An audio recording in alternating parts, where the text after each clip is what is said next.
from Arellano University, Andres Bonifacio Campus. And today I will be performing an abdominal assessment.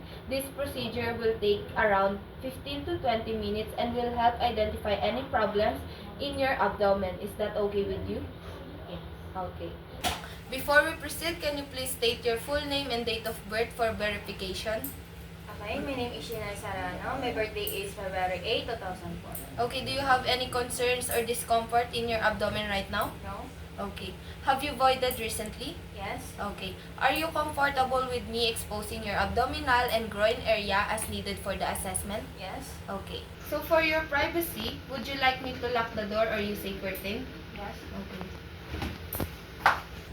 I will now assist you into a supine position, lying flat on your back with your arms at your side, and I will elevate your head slightly for comfort and drape you properly to expose only the area needed for assessment. Is that okay with you? Yes. Okay.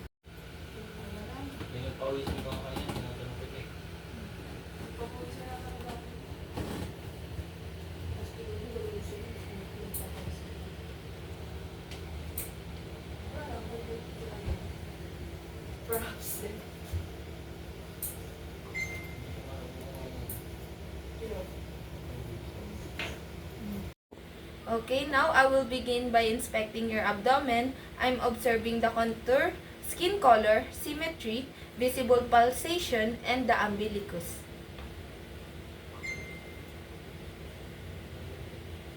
Okay. The abdomen is flat, symmetrical with no visible scars, rashes, or lesions. No distensions or engorged veins noted. The umbilicus is midline without signs of herniation. Next is I will be auscultating your abdomen using the diaphragm of my stethoscope, starting at the right lower quadrant and proceeding clockwise.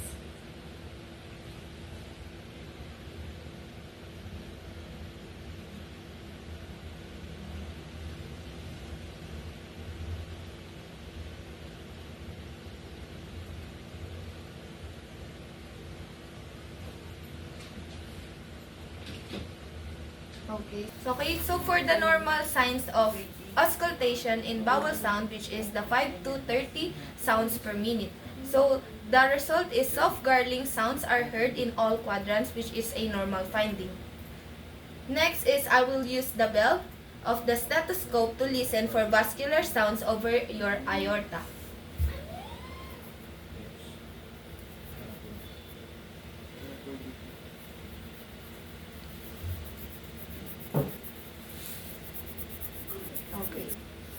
Okay, the result is no bruits were heard, which is a normal finding. Okay, now I will now lightly tap to your abdomen to assess for tympany or dullness.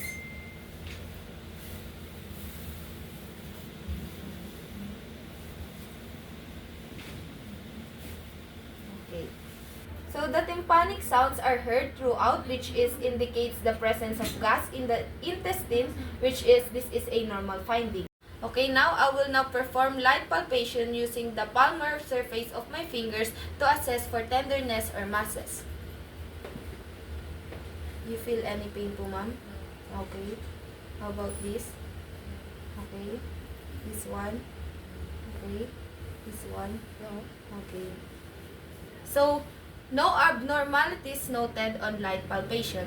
Okay, now I will now perform deep palpation to assess deeper organs in each quadrant. You feel any pain po, ma'am? No. Okay, how about this? Okay. This one? No. Okay. This one? No. Okay. So there is no tenderness, guarding, or masses felt during deep palpation, which is a normal finding. Okay, now I will check for your rebound tenderness by pressing deeply and quickly releasing my hand. Okay. Do you feel any pain when I release? No. Okay, how about this? No. Okay, this one. Okay. So, no pain was reported, indicating negative rebound tenderness. Okay, so lastly, I will palpate the femoral arteries in your groin part to assess circulation.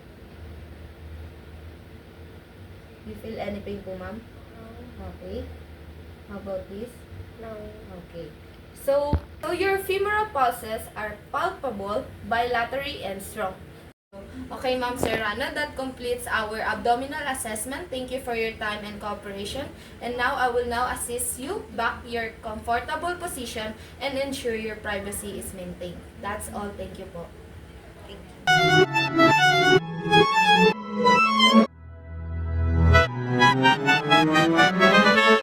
Good day, Ma'am Serrano. My name is Jelly Orcilla, a student nurse from Orcilla University Andres Bonifacio campus.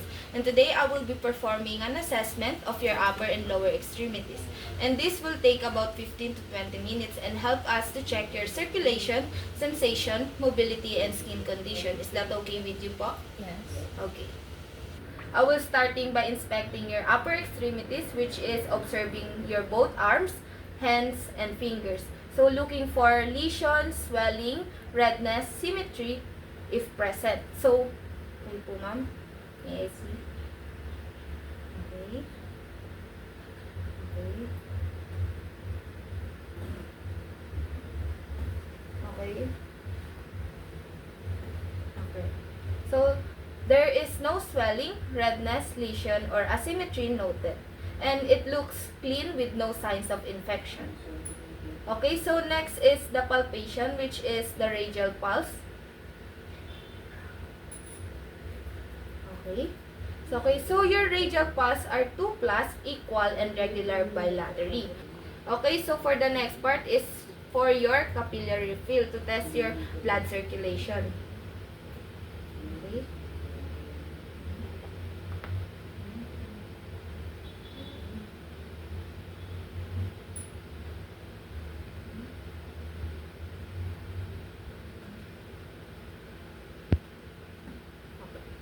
So your capillary fill is less than 2 seconds in both hands, which is a normal. Okay, for the next part, which is your skin turgor, to test the elasticity of your skin. Okay. Okay. So your skin has a good turgor with immediately recoil. So next is your temperature and texture of your hands and arms. Okay. Okay. So your skin is a warm and smooth to touch. So next is the brachial pulses. Okay. Okay. So your brachial pulse are also 2 plus, which is equal bilaterally. So next is for palpation for edema or abnormal masses.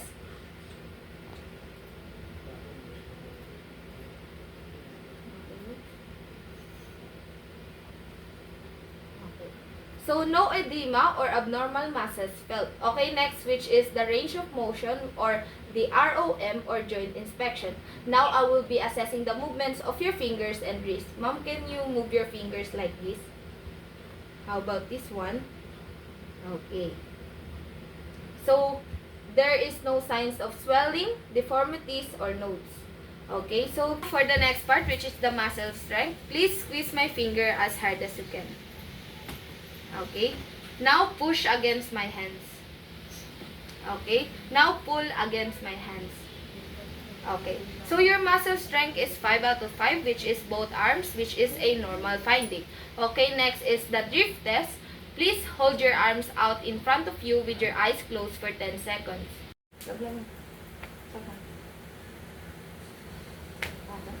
Okay, so there is no drift noted, which is a normal finding. Okay, so next part is the lower extremity assessment. Now, I'll begin inspecting your legs and feet.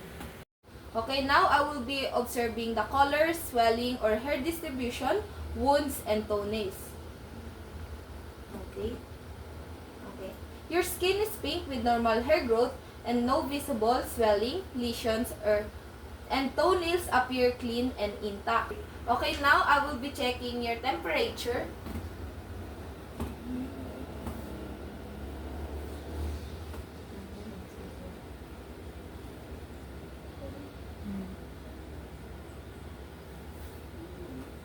Okay, so your legs are warm and equally bilaterally, which is normal.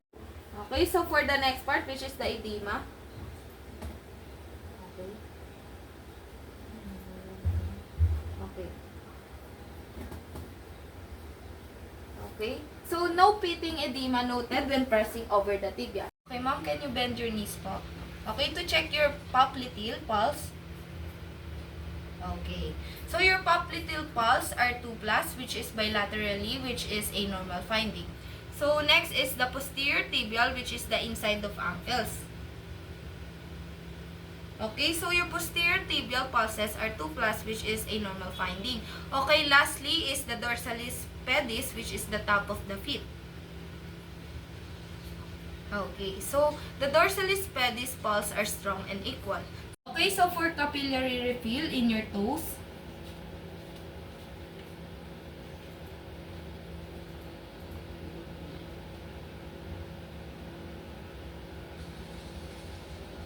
okay. So your capillary fill in toes is less than 2 seconds bilaterally, which is a normal finding. Okay, next part is for the skin turgor of your foot. Okay, which is good. Okay, so for the next part, which is the muscle strength and movement of your legs. So now please push your feet against my hands. Okay. So next is now raise your legs against my resistance. Okay. Okay, so your muscle strength in both legs is 5 out of 5, which is a normal finding. Okay, Ma'am Serrano, that concludes our upper and lower extremity assessment. Thank you for your time and cooperation.